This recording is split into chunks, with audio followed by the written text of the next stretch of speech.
for these grants, HHS stated explicitly that the central purpose of this funding is to provide, and I quote, comprehensive case management services, end of quote, to victims of human trafficking. Is that correct? Yes. In the same announcement, HHS also stated that these services include, and I quote, family planning services and a full range of legally permissible gynecological and obstetric care, end of quote. Is that correct? That's correct. The 3 organizations that received grants from HHS were all able to make these referrals or have their subgrantees make them. Is that correct? That's accurate. But the bishops, and this is important, but the bishops stated explicitly in their application that if they received this grant, they would not, and I quote, provide or refer for abortion, sterilization, or artificial contraceptives. Is that right? That's accurate. It seems pretty simple. The bishops would not provide the referrals described in the grant announcement, and they didn't get the grant. In other words, you were contracting for something, and they said they couldn't do it. Is that right? That is accurate. Now, in their application, the bishops offered to consider, and I quote, alternative ways to perform these referrals under the grant. Is that right? That is accurate, and I went a step further. So you followed up on that? And followed up on that and asked them to explain in detail what that alternative would be, because we were interested in that. Okay. So you were trying to do everything you could to make sure that you were being fair to them. Is that right? That's accurate. And did they ever provide you with that alternative information? The information that they came back with as an alternative was a restatement of their original position. So in other words, they didn't bring anything new to you? That's correct. Did you then follow up on that and say, well, wait a minute now, I thought you said you were going to bring me something new, and it looks like we're rehashing the same thing? We did the one follow-up.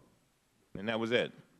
In fact, you documented all of this in your decision memo, which has been made available to every member of the committee.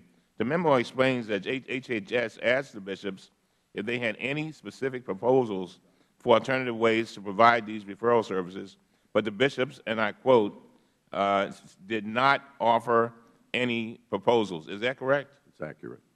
Now, as I said in my opening, I think we would all benefit from hearing a more detailed explanation of why victims of human trafficking and sexual exploitation often need exactly these kinds of referral services. Mr. Shelton, can you explain generally these victims' age, background, and experiences? Approximately 70% of these victims are women. Approximately 80% of the females who are victims of sex trafficking. These are individuals who've experienced the most horrific conditions, and their freedom, for all practical purposes, has been taken away from them. What we're desirous of doing is restoring the freedom that's been stolen from them. It frankly is not much more complicated than that. And can you explain why it's so important for these victims to have access to referrals for the full range of family planning services? Obviously, they didn't get the grant, and according to what you're saying, it's because there were certain services that they said they couldn't do. Am I right?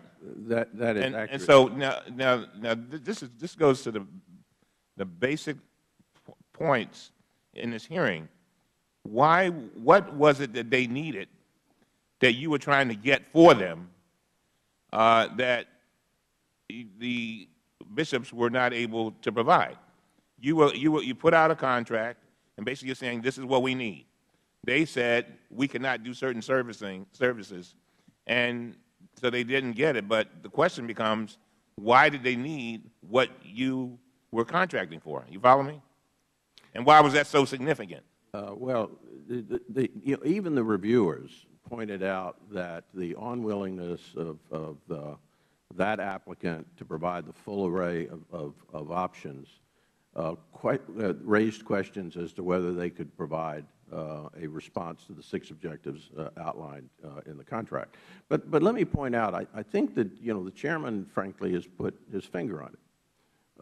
The restriction was not that they were unwilling to refer to a physician, but restricting what that physician could do.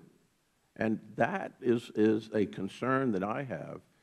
Ultimately, if you're referring for case management, if you're referring out to a medical provider, a decision ought to be between that medical provider and the victim. In reviewing some of the various data, there was a 17-year-old victim from Chicago, Angela, and her name was Angela, and Angela believed that the older boy who offered her a ride to school really liked her. Angela never thought he would sell her on Craigslist, force her to have sex 10 times a night in hotel rooms in 6 cities across the United States, and beat her with belts and chains when she didn't earn enough money. Mr. Sheldon, how frequent is it that captors will move from city to city like this? I've heard that story time and time again. So you hear that a lot, huh? I do. And you will hear that same response from law enforcement. Now, Angela reportedly escaped her trafficker and was helped by a group that found her immediate shelter, provided her food, and assisted her in finding long-term medical and legal support.